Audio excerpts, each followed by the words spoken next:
play beautifully, and I told you yesterday, I love your vibrato and expression, and you know, prayer is very, very individual, so of course, you feel it your way, and it's beautiful. It's wonderful. And I just have a few things to share with you. Yeah. First of all, a question. Have you ever been or seen online or in real life an old traditional Jewish synagogue? No. That's okay. Uh, It's okay. yes, I have. Yeah. Look, by the way, this is a very interesting topic because, of course, I'm Jewish and I come from Israel, but if I would be the only authority to play this music, then I'm not allowed to play Brahms, and you're not allowed to play this, and that's terrible. So we're all actors that are trying to find a way to understand the text. So what I'm going to tell you now is to help you and me, so you don't have to be, to understand the mindset when you write a Jewish prayer. So in a Jewish synagogue, but also in a service, there are a few things that you have to have in mind. The first one, that women and men are separated. So there's the men here and the women up there. They're separated. The other thing you have to understand is that the rabbi and the cantor, the rabbi is like the priest, but the cantor is a person that is reciting, is singing the prayer. They are facing there, which is where the Bible is, the Torah. And they're covered with a talit, with this big piece of cloth. Yeah? This piece of cloth, the reason to put it on is to cover you from anything on earth when you converse with God. So you have the women, the men, reacting to the prayers that they don't see, they only hear. But you have the actual prayer sang or recited by two people that are praying to a book, to God. They don't pray to the people. So when you start it, and you are covered, and they don't see you like in a concert, and you say, I'm the greatest cellist in the world. Listen to my sound. That's not maybe the right thing. Now, I don't know what the right thing, but I want you now to please turn your chair and look over there. I should have brought talit with me. Does anybody have, or we'll take this, your mother's coat. We'll put it on you. Okay, my friends, now it starts. Now it's uncomfortable.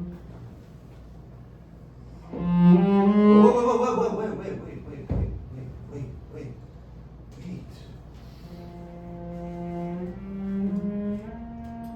Just you and God. Just imagine, is it you so secure in front of God?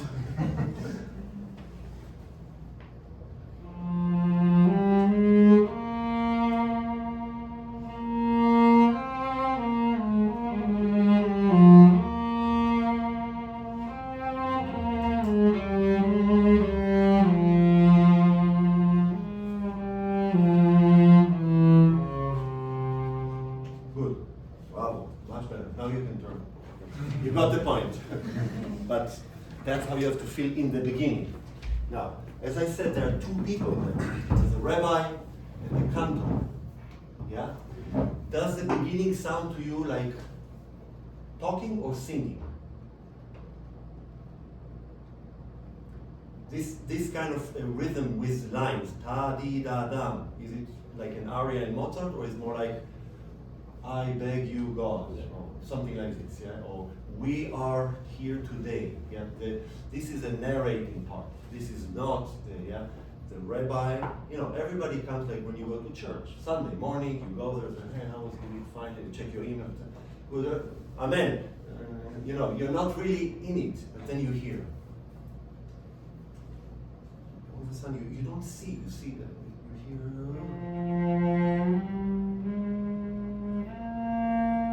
Now I'm talking. I'm not singing.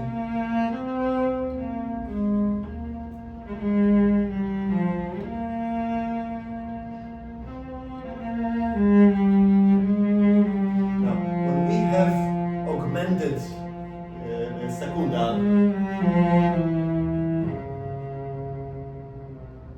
And then we say in Hebrew, we say, oy vey, you know. You can call it appoggiatura, yeah? In drums it will be clara. For us it's oy vey. The same meaning, yeah? You play the oy vey. No. Oy vey. Now, it's a second sentence. Yeah? That, oh God, we are in front of you today to celebrate or to commemorate, whatever. Now comes the second. Like every year, a little bit more involved. Still talking, you did it.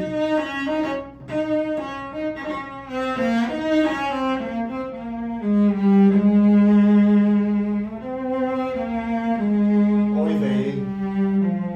Now, who comes in? Guess.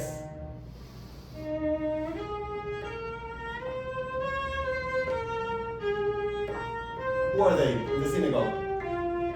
Who is replying to the rabbi for the first time? Is it low? Is it high? Women. The women. Oh, may you, whatever. Now, they're not German singing Bach choral. They don't count together and they're not in tune. But it's a mass of the women up there.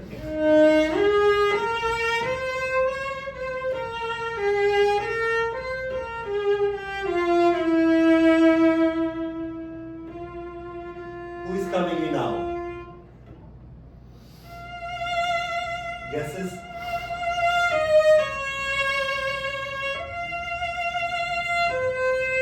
So we don't have the piano part, but somebody now is singing. And on top of it, is it talking or singing? Singing. In the high holidays, Jewish community pays a lot of money for a cantor to come because they love their voice, to come to do exactly this. That's singing.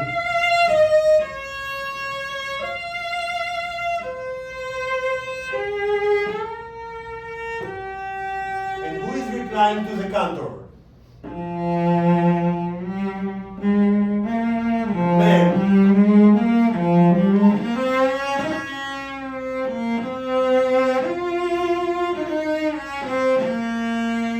Now everybody, la di. That's the cantor. La di da, la di da da. The whole congregation. My hair like this. Now, is it true? I invented it just now for you. But that's how you interpret music. You're a musical detective. And the crime scene is a text you have. The more you know about it, the more it will ignite your imagination. Maybe for you it's not the cantor in the beginning or the rabbi. But once you have those parts to play with, you can converse with us in a way that most likely, I don't know for sure, but most likely inspired or ignited the composer. Same as you would do with drums. So now you start, and it's just for the sake of the game, because I'm now the director and you're an actor. And I'm giving you a theater class. And I'm forcing you to play parts, okay? I'm not saying that I'm right, but I would like you to start by being the rabbi, starting the service, covered, talking to God, or whisper to God, talking, not singing.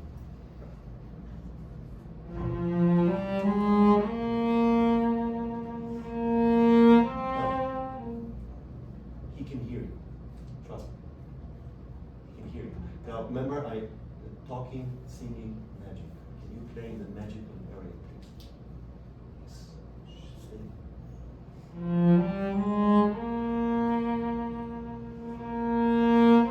No need to shout. He hears you.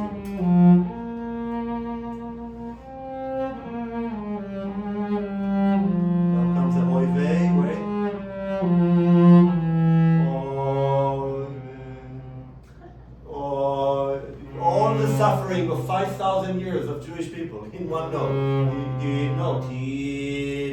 So you put the knife and turn. Yes, go on. Second sentence. Yeah, that's not Jewish beauty. Yum. That's a Mozart minuet. Yum.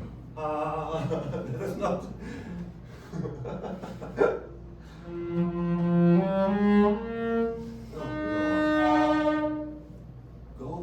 These days you don't have to go to synagogue. Just write on Google, Jewish service, rabbi reciting, and you'll hear. That doesn't happen.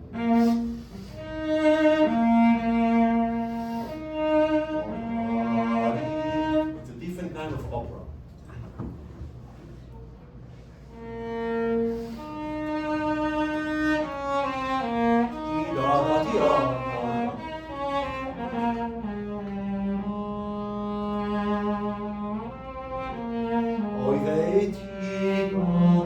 Now the women.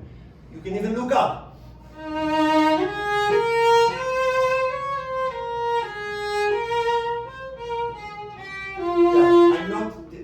I'm not discussing with the detail of how to vibrate and change it and do that. I just want you to have the image when you play. It's not, okay, it's Jewish music, it's sad, let's cry. No, there's much more to it. Yeah? Now, do you know some Jewish jokes? But you know, Jewish people are funny, very funny, like Seinfeld and like many others through history. But Jewish people have a way, which I actually admire. My wife is German, and she always admires the fact that we can make fun of our suffering. But so much of it, it's just dark humor that you'll make fun, even God forbid, about the Holocaust, and it's really good jokes. I mean, the best comedians. When you play Jewish music, you will always find in the middle, usually in the middle section, something humor, something cynical, something that is not crime. Yeah?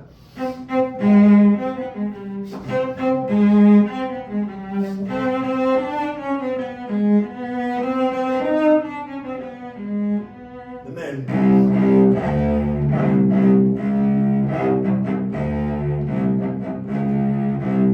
Now, the rabbi looks at them. Shut up, everybody, because there's always in Jewish music the moment that you ask for forgiveness. Doesn't matter if it's Kol Nidre or this or Shlomo or any prayer. There will be the moment where you acknowledge your sins, you acknowledge what's wrong, you make fun of it, and then you plead to God for forgiveness. And that's here.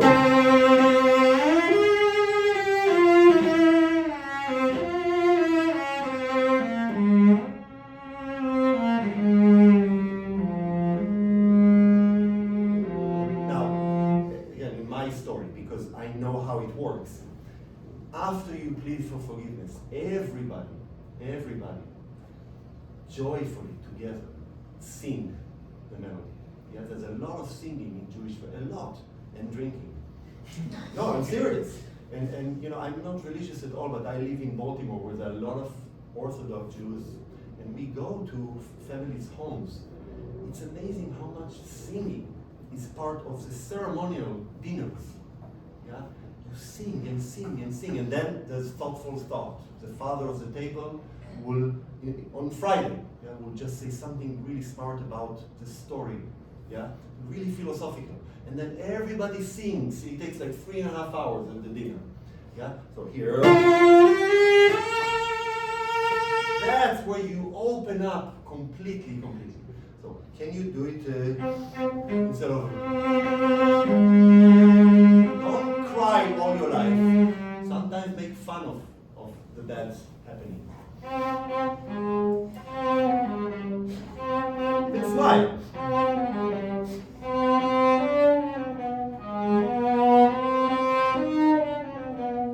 Now, peasant. Not at the tip. Speak.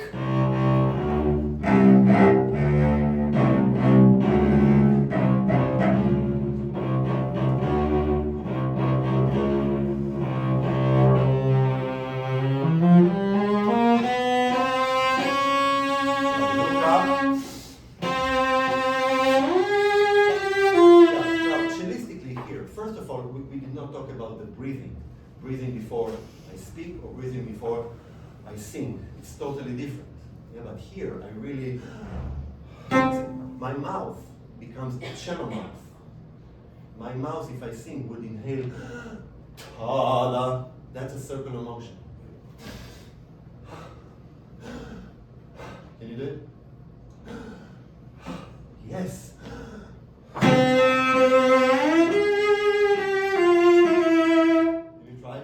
Inhale, but exhale.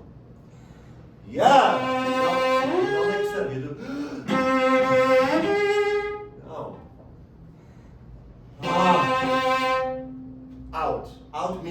body becomes lower. Yeah!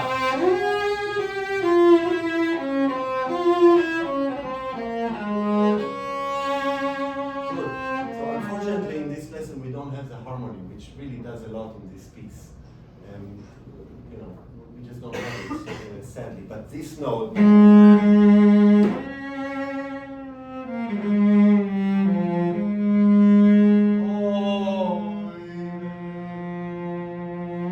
Now, do the choir, everybody together.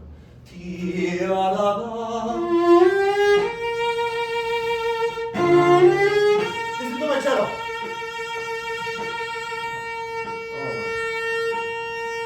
This is the last resort. This is decoration. This is creation. Creation of sound is movement and weight. Sadly or happily, the creator of sound is connected to your body. Meaning whatever your body will do, freaking out musically, joyfully approach it will affect the creator of sound. Yeah? So if you, the little thing, if you do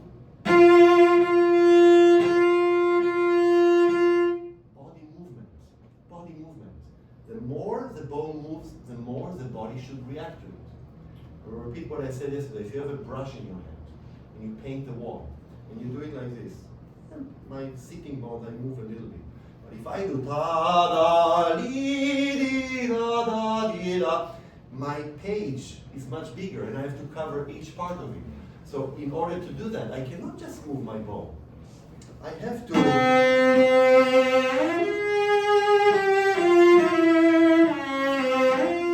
Now, if it's fast notes, the body, or what I call the trunk of the tree, only resists the wind.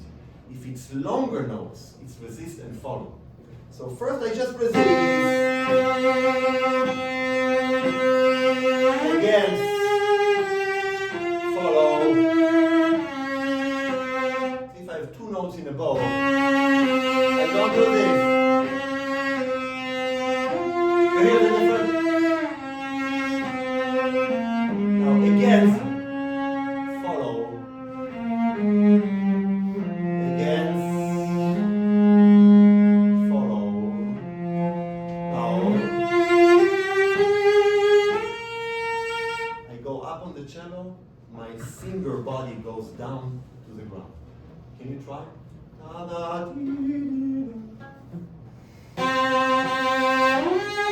You show off your chest. Yeah,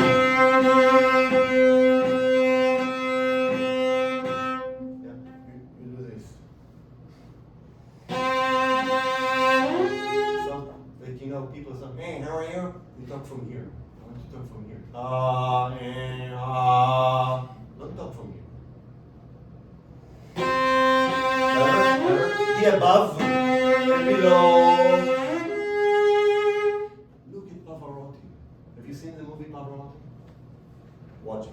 Have you seen his masterclasses on YouTube? Watch it. Because he talks about breathing. He talks about how physically you learn as a singer. I mean, he's a judge, but you're sinking down to the ground. No, that's what you do.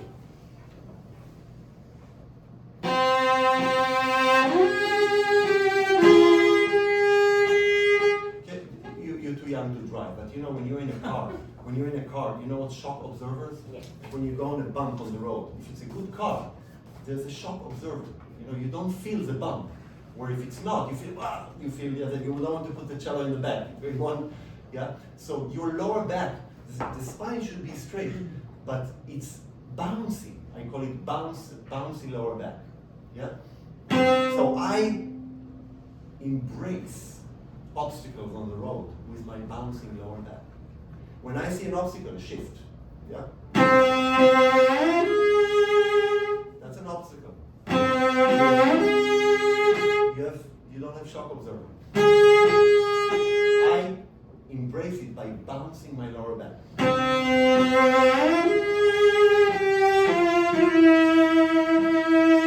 You understand? Yeah. Fine.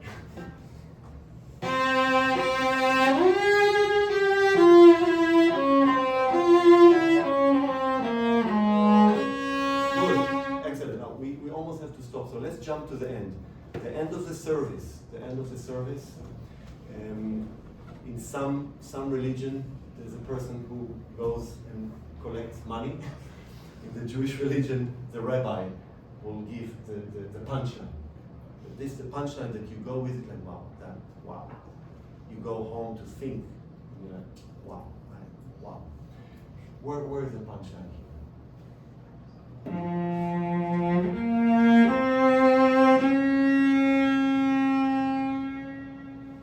It's philosophical.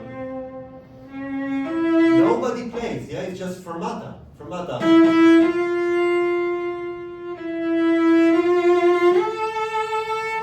Punchline.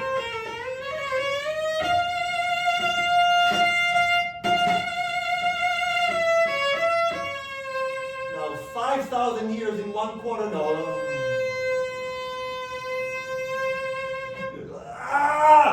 Oh, the pain in the world. From leaving Egypt, being slaves, going through the ocean with Moses, walking for 40 years in the desert, arriving in Israel, fighting for life, then anti-Semitism, thousands of years, October 7, still until today, all in one quarter now. Yeah? Yeah, whatever, life is good.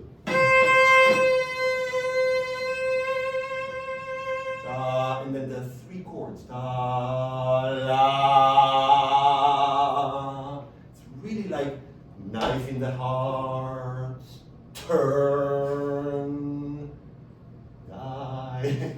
All in one do. Seriously, this is so hard.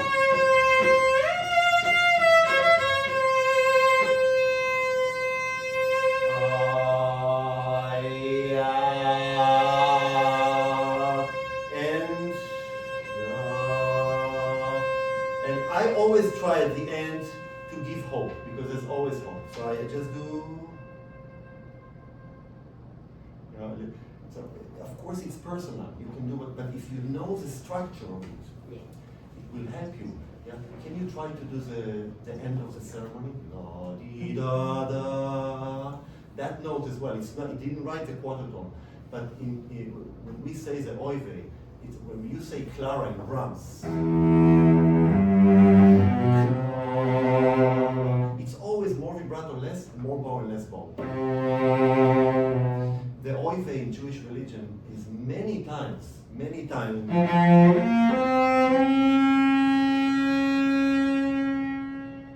Yeah, it's not beauty, it's painful.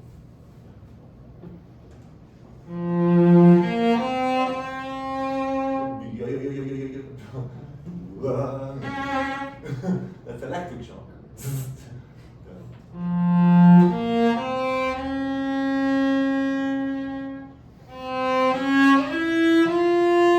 You're approaching the go.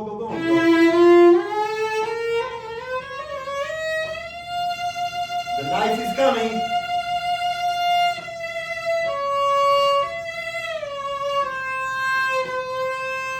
I didn't hear the quarter tone. Knife. Now, increase the vibrato. Yeah.